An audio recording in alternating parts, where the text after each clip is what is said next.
Hola querida gente de la comunidad de Culturicidio, retomamos los videos, en este caso históricos, video número 24, y les propongo meternos a propósito de que este año conmemoramos los 100 años de la masacre de Napalpí, acaecida un 19 de julio de 1924, adentrarnos en esos sucesos, en por qué sucedieron y por qué cuando hablamos de que el genocidio no cesa, estamos hablando de la historia como política de la memoria y la política como historia del presente. Te propongo entonces meternos a través de mi último ensayo,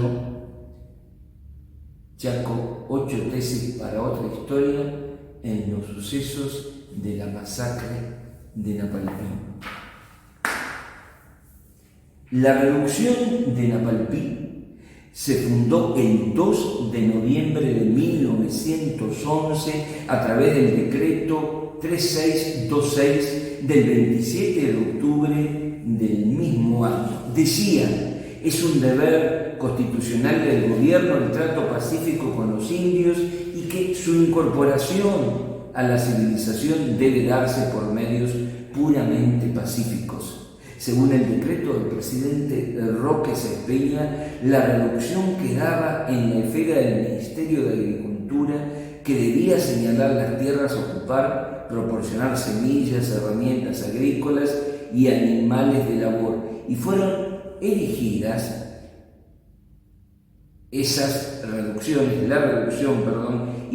fueron elegidos los campos de Napalpí, los más fértiles del Chaco, coincidente con el antiguo fortín Napalpí, abandonado poco antes por el ejército. Este se encuentra ubicado entre los kilómetros 125 y 150 del ferrocarril que une Barranqueras con Salta, hoy diríamos entre Quitilipi y Machagay. Pero te cuento algo que es importante. En 1911 fue la última campaña militar encabezada por el general Rostagno. ¿De qué te estoy hablando? Te estoy hablando de que a partir del año 1884, con la campaña de Benjamín Victorica, ministro de guerra del presidente Julio Argentino Roca, se inicia lo que se llamó la campaña de pacificación del indígena chaqueño. Duró desde 1884 hasta 1911. Termina y se quedan con 8.000 prisioneros. ¿Qué hacer con esos prisioneros? Algunos tienen que estar destinados para lo que va a ser llamado el cultivo del oro blanco, el cultivo del algodón. Para eso se crean las reducciones, dos en Formosa, una en Chaco. Chaco-Formosa, antiguo gran territorio nacional del Chaco. Entonces se habían dividido el territorio nacional de Formosa y el territorio nacional del Chaco. ¿Y para qué lo quieren dentro de una reducción? ¿Qué es una reducción? Es un campo de concentración, mano de obra esclava para el cultivo del algodón. Te cuento, como ya te dije en otras oportunidades, que el resultado de la guerra contra el indio del Chaco, 1872, decreto del presidente Sarmiento, 1917, 31 de diciembre, decreto del presidente Hipólito Yrigoyen declarando el fin de la guerra contra el indio del Chaco porque ya está pacificado. ¿Para qué querían?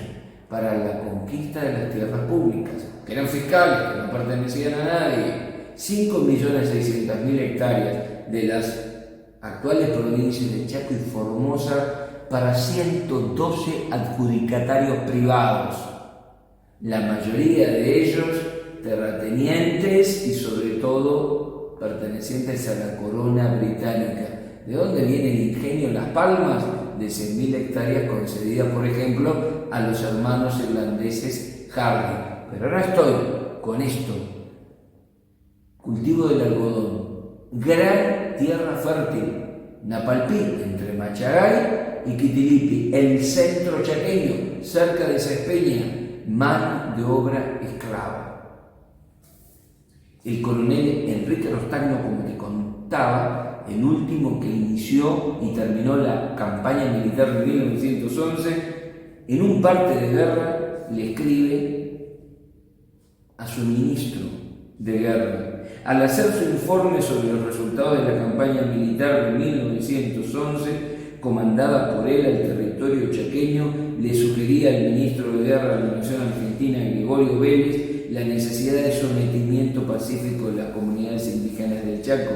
Sin embargo, en el mismo informe se sostenía que se debía fortalecer la línea de fortines y realizar patrullajes periódicos hacia los territorios indígenas aún no sometidos. El decreto de creación de la reducción de Napalpí evidenciaba sus objetivos en algunos artículos, el 3 y el 35. ¿Qué decía? El 3. Una prolongada experiencia ha puesto de relieve las aptitudes del indio del Chaco y de Formosa para el trabajo en los ingenios de azúcar, los obrajes de madera y las cosechas de algodón, construyendo así un importante factor económico que es indispensable conservar. Escuchá, constituyendo un factor económico que es indispensable conservar. En el sur, en cambio, en la Patagonia, hubo más exterminio porque cuidar ovejas requería de menos mano de obra. 35. Es urgente atender provisionalmente a las necesidades de las tribus cuyo sometimiento se vaya obteniendo. Por eso, escribe Marcelo Musante, el paso previo y necesario para que las comunidades indígenas puedan formar parte de las reducciones, recordad, campos de concentración, era su sometimiento a las estrategias de ese Estado. Sometimiento militar que no se dio por concluido, sino que continuó llevándose a cabo. Por eso la masacre de Napalpí. Como afirma el decreto mencionado, las reducciones estatales civiles adquirieron un rol fundamental para conservar al indígena como factor económico. Fueron un espacio de concentración y control de la población originaria sobreviviente a esa campaña del desierto del norte, que permitía tenerlas a disposición como fuerza de trabajo forzada para satisfacer las necesidades de ingenios, algodonales y obrajes de la región, promovidos por un modelo económico capitalista basado en la producción y exportación de materias primas. Recordad los 3 ciclos históricos que menciona Guido Miranda. El primero, obraje, obtención del tanino, del quebracho colorado. El segundo, el algodón. En la segunda tesis de este ensayo, analizo en forma específica el rol de las reducciones indígenas como parte del proceso de genocidio, de borramiento de culturas originarias y de sus memorias, en especial en los concernientes a la educación que se impartió en Napalpí. Recordá este concepto que es válido todavía, sobre todo para las Naciones Unidas. El genocidio no solamente es la matanza de un pueblo, de una etnia, sino el borramiento de la identidad de la cultura de los que sobreviven, su sometimiento, dejar de ser lo que fueron. Ahora voy a hacer foco en las condiciones de posibilidad objetiva, en otro video haré la subjetiva, que explica la masacre del 19 de julio de 1924. Clarita la condición objetiva, la prohibición de salir del territorio del Chaco como punto cúlmine de un gran estado de malestar indígena. ¿De qué te estoy hablando? De que Fernando Centeno, el gobernador del territorio nacional del Chaco, les impide circular libremente, es decir, abandonar la reducción de Napalpí. ¿Por qué? Porque los indígenas tenían ciclos. Cuando se terminaba la cosecha de algodón, iban a Salta, a Tucumán, porque le pagaban mal, pero no en vales, porque en la reducción de Napalpí no pagaban en pesos en vales. ¿Dónde tenían que gastar esos vales? En la despensa de la misma reducción. Vamos a tomar como documento lo que publica el diario La Voz del Chaco, que pasó a ser el diario oficialista del gobierno por ese entonces. Cito un documento de La Voz del Chaco, de 6 de mayo de 1924.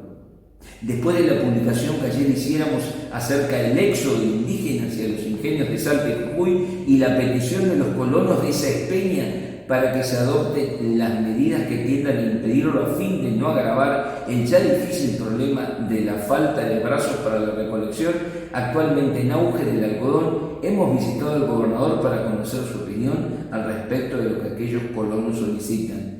Tanto me interesa el asunto, nos dijo el gobernador, que si los agricultores que se han dirigido al señor ministro de Agricultura supiesen de mis preocupaciones para facilitarles la tarea de la cosecha, se habrían evitado el trabajo de hacer aquel telegrama. No creo necesario, agregó, difundir las medidas para evitar el éxodo de los indios a que me he visto obligado a recurrir. Solamente puedo asegurarles que ellas están adoptadas y que el número de ellos que han logrado cortar los contratistas es insignificante y ya no saldrán más. Y no solo terminó diciéndonos, dice el periodista, he asegurado la permanencia del bracero indígena en el territorio en este momento de intensa cosecha, sino que envía a Formosa al cacique Moreno con encargo de reclutar indios y traerlos al territorio.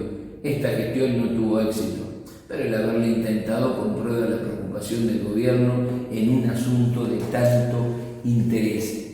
En el próximo video vamos a seguir viendo cómo escala este conflicto, pero ahora te recuerdo 3 cosas para que nos ayudes a difundir esta memoria. Si te gusta, si te agrada este video y los otros, suscríbete al canal de YouTube Comunidad Comprensivo, que es gratuito, ponle me gusta,